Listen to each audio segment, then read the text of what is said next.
A bottle show, by its very nature, Cause and Effect would be a prime example of how these types of episodes don't have to be boring or drag along for 45 minutes. But what's the story behind the making of this wonderfully refreshing episode? Well, today we find out. Hello and welcome to Backtrek, a web series that focuses on the background information of any given topic in Star Trek.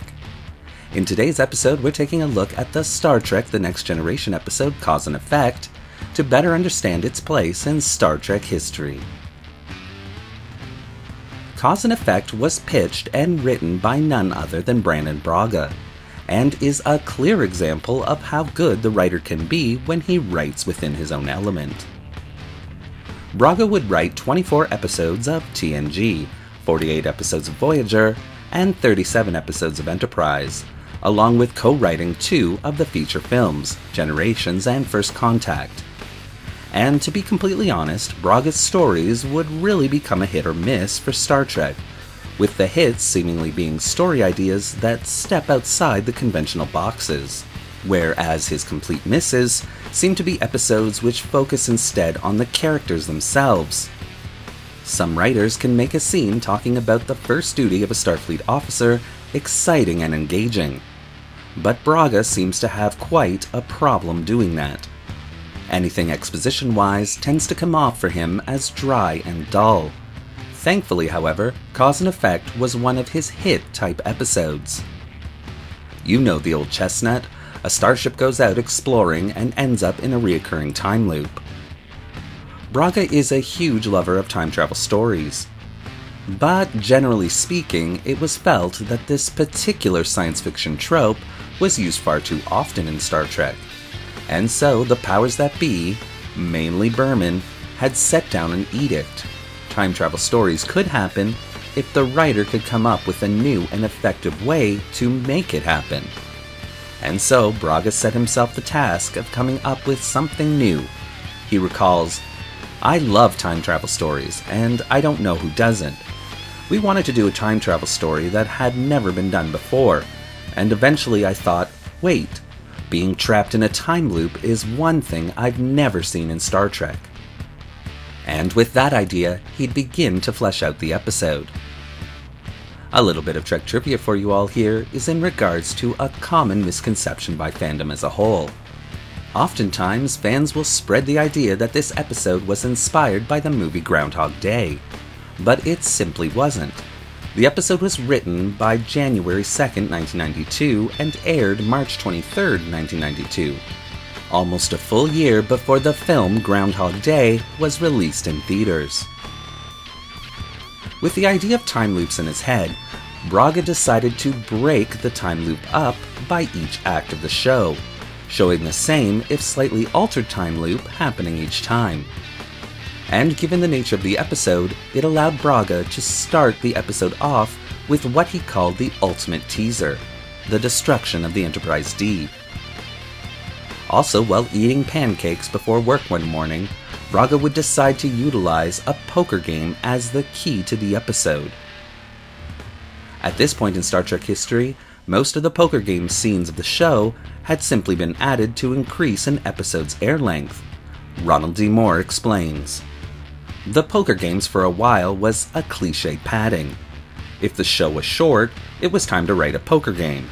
Because we had written it so much, we tended to stay away from it. But not Brannon, now it was used for an actual reason." As originally written, Riker was going to win the poker hand in the final loop of the episode with 3 aces, as an additional indicator that Riker's suggestion should be followed. Rick Berman, though, nixed that idea, arguing that Data might be able to program in 3 of a kind, but not give Riker 3 aces. Jonathan Frakes would direct this special outing into the Star Trek universe. You might know him from shows such as Charlie's Angels, The Dukes of Hazzards, and the 1980s Twilight Zone remake. And of course, I'm just kidding with you there. Jonathan, of course, would play the role of Commander Riker throughout the series run, and Cause and Effect would be the 4th TNG episode he'd direct. Jonathan has a remarkable talent in both acting and directing, and continues to do so today. His most recent Star Trek directing credits of 6 episodes of Star Trek Discovery, 2 episodes of Star Trek Picard Season 1, and more incoming, just showcase his talents to a T. This man not only understands the intricacies of Star Trek, but also the intricacies that accompany taking a show or a movie from written text to a screen near you. A little bit more Trek trivia for you all here is in regards to the script itself. When presented with the script for Cause and Effect, Jonathan thought everyone was playing a joke on him. He explains, "When I got the script for Cause and Effect, I thought it was a joke from Brannon Braga. I read Act 1, I read Act 2, I read Act 3, I read Act 4, I read Act 5, and I said, you guys are screwing with me, come on." But of course they weren't, and Jonathan would add his own amazing spin to the filming of each of the repeated scenes. To aid in ensuring that the episode didn't get boring with the repeated scenes, multiple cameras would be used to capture the footage at different angles. This ensured that while feeling fresh each time, the lines and movements of our hero characters remained the exact same for each act. This in itself ended up being a difficult task for Jonathan, as he often jokes that he used every possible angle in the episode to make it happen. The addition of the USS Bozeman to the script was intended to see Kirstie Alley reprise her role as Saavik and have her as first officer of that starship. But sadly, scheduling conflicts prevented this from happening. But of course, longtime Star Trek fan Kelsey Grammer, best known for his role as Frasier in both Cheers and the series Frasier, would cameo as Morgan Bateson, captain of the Bozeman. Originally, the USS Bozeman was going to be a Constitution-class starship as seen in the original series, and co-producer Ronald D. Moore, a fan of the original series, even went so far as suggesting to construct a TOS-era bridge for the episode.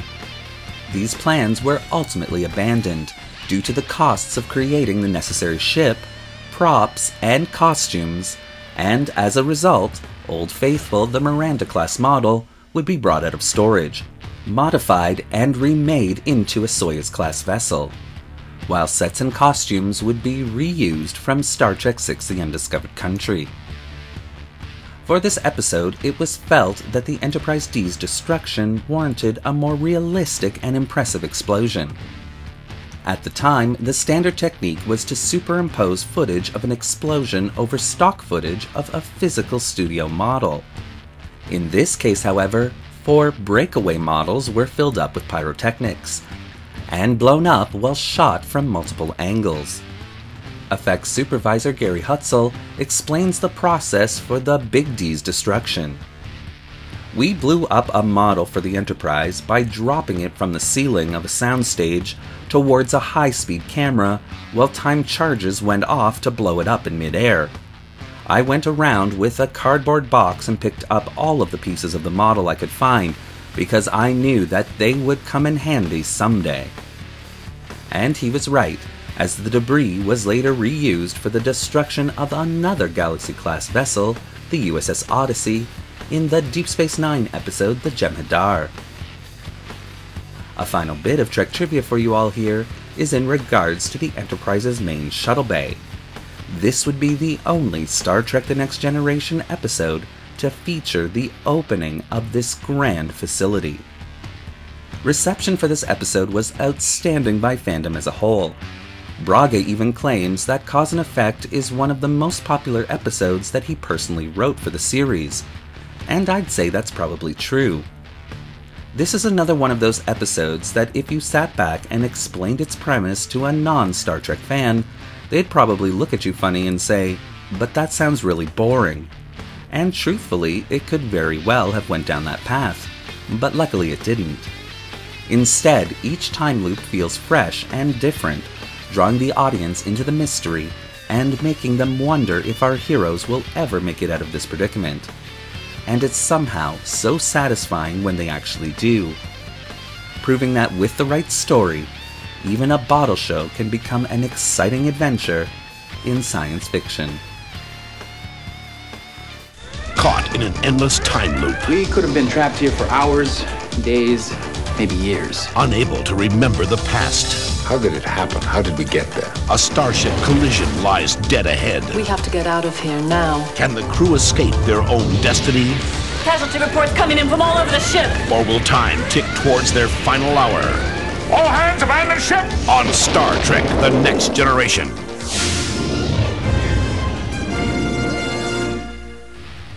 Thank you for watching today's episode of Backtrek. What did you think of Cause and Effect? Is it one of your favorites? Or perhaps you dislike this episode going against the majority of fandom's feelings on it?